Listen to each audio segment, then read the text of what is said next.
अस्सलाम वालेकुम नाजरीन। कभी आपने सोचा कि हुकूमत क्या है? हुकूमत क्या होती है? आसान लफ्ज़ों में इसका जवाब किसी मुक़्तदर की क़ुव्वत नाफ़िज़ा या मारूफ मानी में रिट का नफाज है। हुकूमतें अपनी रिट के नफाज से ही पहचानी जाती हैं कि उनमें कितना दमख़म है या नहीं है। तारीख़ का बयानिया है कि जब कहीं हुकूमती सतह पर तवाफ़ुल मुलूकी अपनी इंतहा को पहुँचती है तो उसके बाद उसके एंटी क्लाइमेक्स में इंतहाई सख्त गिर क़यादत मनसाए शहूद पे आती है और बिगाड़ अपने आप ही सुधरना शुरू हो जाता है। मगर आसाब का ये तनाव और इंतज़ामी फ़ालियत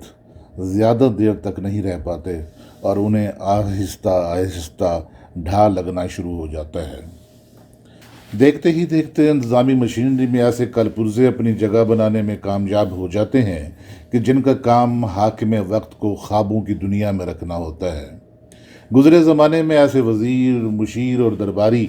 अपनी चब ज़बानी से बादशाहों को दरबार ही में बैठे बिठाए मैदान जंग में ले जाते, मफरूज़ा फतूहात की नक्शा कशी करते और ख़याल ख्वाब में उसे फ़तह याब करार दिलवाते हुए वापस दरबार में ला पटकते।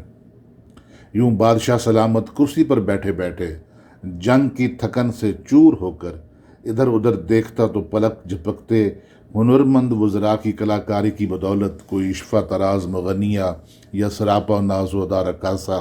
उसकी थकन उतारने को बज़्म आरा हो जाती। अहद मौजूद में ये काम दरबारी वज़रा के साथ साथ ब्यूरोक्रेसी के उन बुज़ुर्ग जमहरों ने भी संभाल रखा है कि जिन्हें इसके अलावा और कोई काम आता ही नहीं। अब उनकी मदद के वास्ते सिर्फ खुश कलामी में यकताई ही नहीं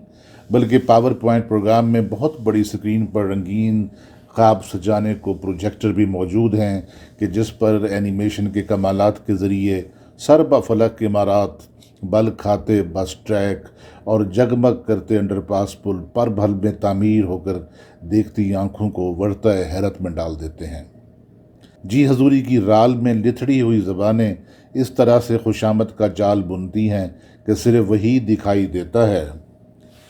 जो वो दिखाना चाहते हैं और वही सुनाई देता है जो वो सुनाना चाहते हैं। कम हैसियत के रुतबे के ये दरबारी अपने से बड़ी हैसियत के मनासिब पर बराजमान रहने के लिए वह सब कुछ कर गुजरने को तैयार होते हैं कि जिन्हें ना तो गैरत गवारा करती है और ना ही हमीयत। ऐसे में सुनने समझने की सलाहियत से महरूम हो चुकी हुकूमती अमलदारी कतरा कतरा ज़वाल की ढलवानों की जानिब बहती हुई तारीख़ के मदफन का हिस्सा बनती चली जाती है। किसी भी हुकूमत की तबाही ज़िंदगी का ये दौरानिया वो बदकिस्मत अरसा होता है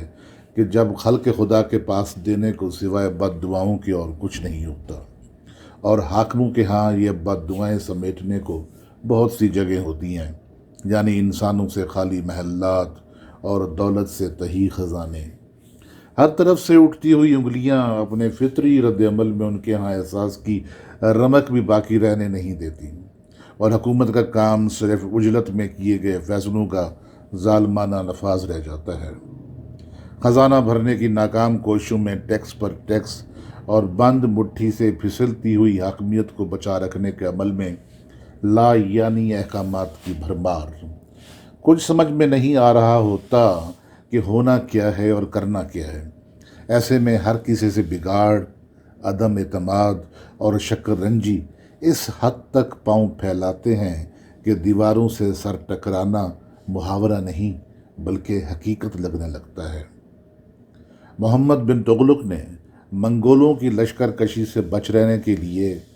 1327 ईस्वी में दिल्ली की बजाय दौलताबाद को दारुल खिलाफा बनाने का फ़ैसला किया कि जो दिल्ली से 700 मील दूर था। अवामी सतह पर इस नापसंदीदा फ़ैसले ने एक आली दिमाग हुक्मरान को इसलिए भी नफ़रत की अलामत बना दिया गया कि उसका नफाज ज़ालिमाना था। हंसते बसते घरों को बर्बाद कर देना, गरीब गुरबा को रोटी रोज़ी के वसीलों से महरूम कर देना और महज एक छोटी सी अक़लियत को नवाजने के लिए अक्सरियत को उजाड़ देने का अमल देखना हो तो लाहौर में ऑरेंज ट्रेन के ट्रैक के इर्द गिर्द रहने और कारोबार करने वालों का हाल دیکھا جا سکتا تھا کہ کس طرح بے نوا ریت خوشحالی سے بدحالی کے پاتال میں اترتی ہے۔ کون سا دور تھا کہ جس میں اربوں روپے کے قرضوں کی لوٹ کھسوٹ کا ذکر نہیں ہوا، اور پھر یہ قرضے لیے جانے کے باوجود ملک میں نہ تو کوئی ڈیم بنا اور نہ ہی کوئی ہسپتال، لیکن پھر بھی قرضوں پہ قرضے اور ٹیکس پہ ٹیکس، ہر قسم کی رہی صحیح کسر گزشتہ 73 سال میں پوری کرتے رہے۔ انگریزی زبان کے ایک لفظ فرسٹریشن کے عملی اطلاق کو دیکھنا ہو تو ابھی چند ماہ قبل اس خبر کو دیکھ لیجئے کہ جس میں بیواؤں اور بوڑھے پینشنروں کے مرکز قومی بچت میں کھولے گئے بہبود اکاؤنٹس پر منافع کی قلیل شرح کو اور بھی قلیل کر دیا گیا۔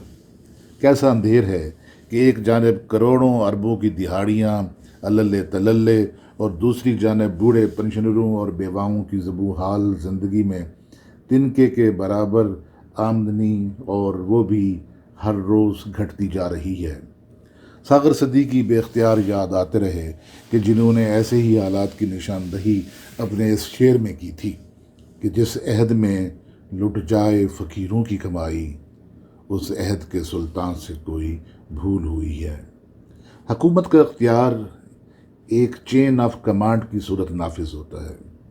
پولیس کانسٹیبل سے لے کر آئی جی تک اور پٹواری سے لے کر چیف سیکریٹری تک سبھی کو معلوم ہوتا ہے کہ کس نے کب کیا کرنا ہے، مگر جب مقتدر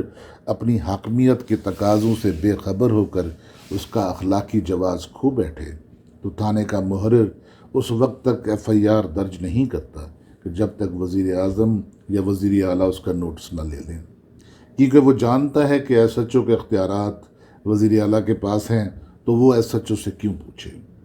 جب تک کسی ہسپتال کا ایم ایس معطل نہ ہو تو وہ ڈاکٹر سے پوچھتا ہی نہیں کہ کسی حاملہ عورت نے بچے کو وارڈ کے بستر کی بجائے سڑک پر یا ہسپتال کے برآمدے میں کیوں جنم دیا۔ پٹواری کو علم ہے کہ اس کی رشوت پر قدغن ہو ہی نہیں سکتی کہ بڑے صاحبوں کے دورہ جات اور کھابہ گیری کا بندوبست اسی نے کرنا ہوتا ہے۔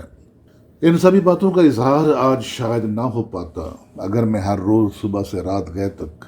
اسلام آباد کی نام نہاد ایکسپریس وے پر رینگتی ہوئی ٹریفک کا یرغمالی نہ ہوتا۔ فیض آباد سے جی ٹی روڈ کو ملانے والی یہ رابطہ سڑک حقیقت میں اب اسلام آباد کے گنجان ترین شہری علاقوں کو مربوط کرنے کا واحد ذریعہ ہے کہ جس پر بیریا ٹاؤن اور ڈیفنس کے سبھی فیزز کے مکینوں کے علاوہ درجنوں پوش اور متوسط آبادیوں کے رہنے والے ہزاروں لوگ ہر روز اپنی اپنی سواریوں کے ذریعے اسلام آباد کے مرکزی دفاتر کا رخ کرتے ہیں،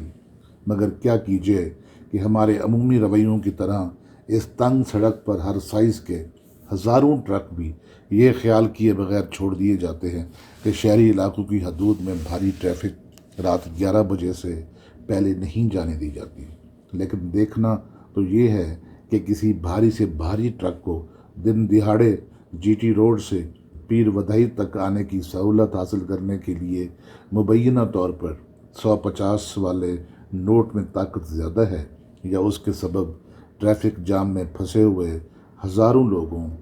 کے ذہنی تناؤ کی صورت کھولتے ہوئے خون اور ہزاروں گاڑیوں میں کئی گھنٹے جلنے والے پیٹرول کی اہمیت اور وقت برتر ہے۔ میرے سمیت جس صورت حال کا سامنا ہزاروں لوگوں کو صبح سے رات گئے اسلام آباد کی اس ایکسپریس وے پر کرنا پڑتا ہے، وہ ہمارے حکومتی عمال کی کارکردگی کا آئینہ ہے۔ اسے دیکھتے ہوئے یہی کہا جا سکتا ہے کہ جب کسی حکومت کی رٹ سے اس کا ادنا سے ادنا کارندہ بھی خوف زدہ نہ ہو اور منمانی کرتے ہوئے ذرا سا بھی نہ کپکپائے تو سمجھ لیجئے کہ اس حکومت کا نظام محض 150 روپے کے نوٹ پر چل رہا ہے۔ تو صاحب یہ تھا آج کا ویڈیو کالم۔ یہاں یہ وضاحت ضروری ہے کہ یہ کالم اکتوبر 2017 میں لکھا گیا تھا۔